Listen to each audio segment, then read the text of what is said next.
Rolling. Jared Conley, also go by as Lost 86. This is the Art Life video blog, everybody. My name is Jacob Wolf. Thank you for tuning in. Thank you, Jared, for meeting me here. We're in Fresh Pot on Mississippi. Definitely a cool area. I have a bunch of free artwork actually posted all around the telephone poles up here, so it's cool to see. Rad. Be on this block. I just moved out to this area. Nice. Yeah. So you are a graffiti artist. Let's check this out. You said you just finished this piece last night. Yeah. Took about 6 to 7 hours total. Wow. And I did an Oregon piece like that before, and I kind of wanted to go kind of more like 60s Mad Men style. And so, yeah, I love using colors and lines and bubbles and stuff like that. So I do like a lot of abstract kind of graffiti, but I underline it under like, you know, American contemporary style. For sure, man. How did you get started into graffiti? Basically my brother.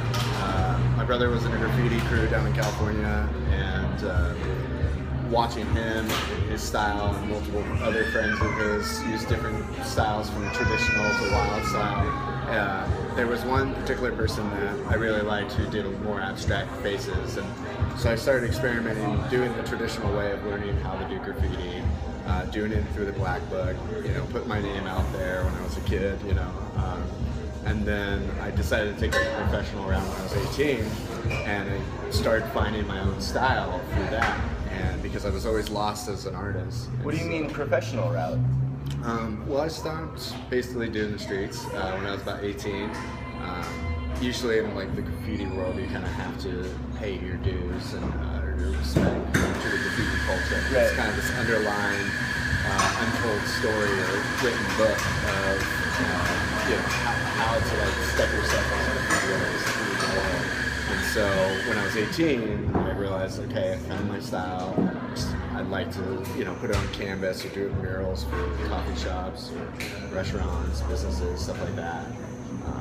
Also get it on t-shirts, canvas, stuff like that, so I can be represented in the gallery rather than going to jail. Yeah, definitely don't want to go to jail. Yeah.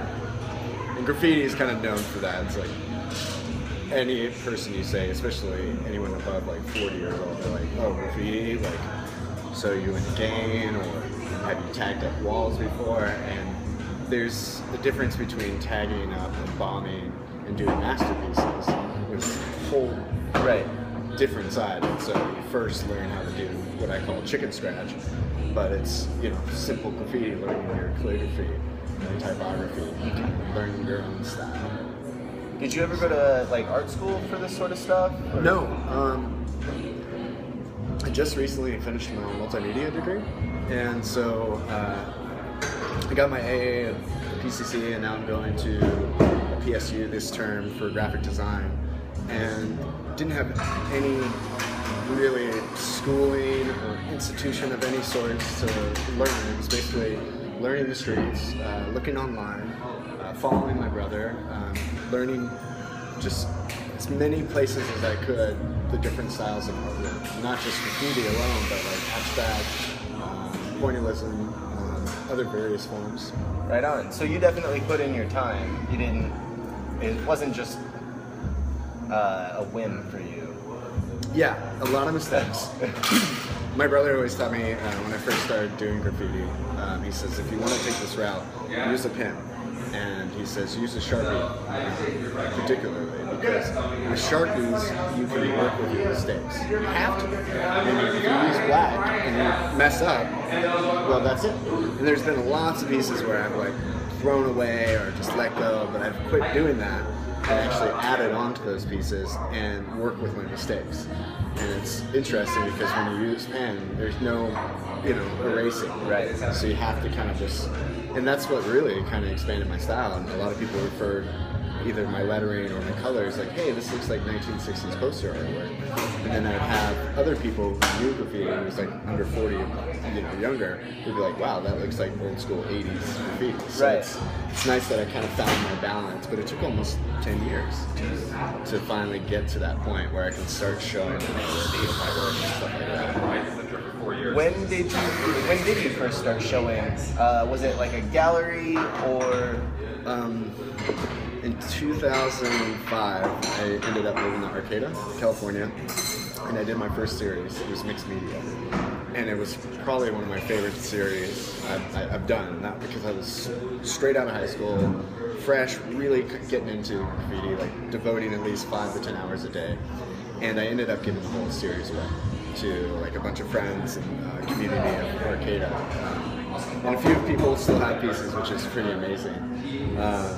But then in about 2010, I waited for so long to get my first series, which I copyrighted the Lost series and got a bunch of the images that I had drawn in my book finished in Photoshop, and then put it on G-Clay prints. It had various like 32 by 28 or 16 by 24, and that was like the first time I did my canvas, and that's when I showed in Ashland when I was living down there for a second. And then once I moved up to Portland that spring, I was at the PCC show, the college show there, and then a friend of mine's studio downtown. That's what kind of started the spark of getting myself out there, especially in the galleries and group shows. So.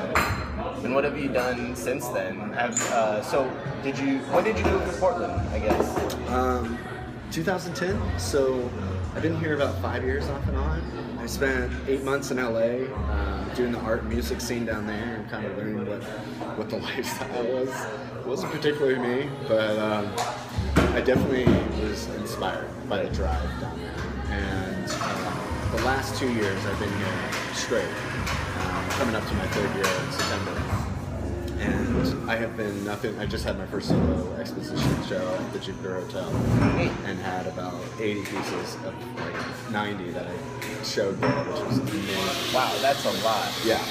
So that was like 10 years in the works of getting to that point where I could have a huge enough collection to present it to everyone. And it was scary, a lot of hard work, but I had a lot of friends who helped me out. Through the promoting and advertising. I had a curator, an assistant curator at the show, and sold 11 pieces and 4 prints, and so I was stoked. And now I've just been trying to hit up as many galleries, coffee shops, restaurants that I've come in contact with for the last 5 years, and just saying, hey, I finally have this body of work, I'm ready to show, here you go. Pick and choose whatever you want. Hopefully. Right. Yeah. Where have you been in contact with? Are there any places that are interested in showing your work in the future? Yeah, there is this place called PDX Exchange on Alberta. I have a piece right now showing right up on Mississippi Street called Good A Gallery, and it was for a theme show for Sasquatch and Bigfoot. Right. And so that was fun to go and submit a piece there.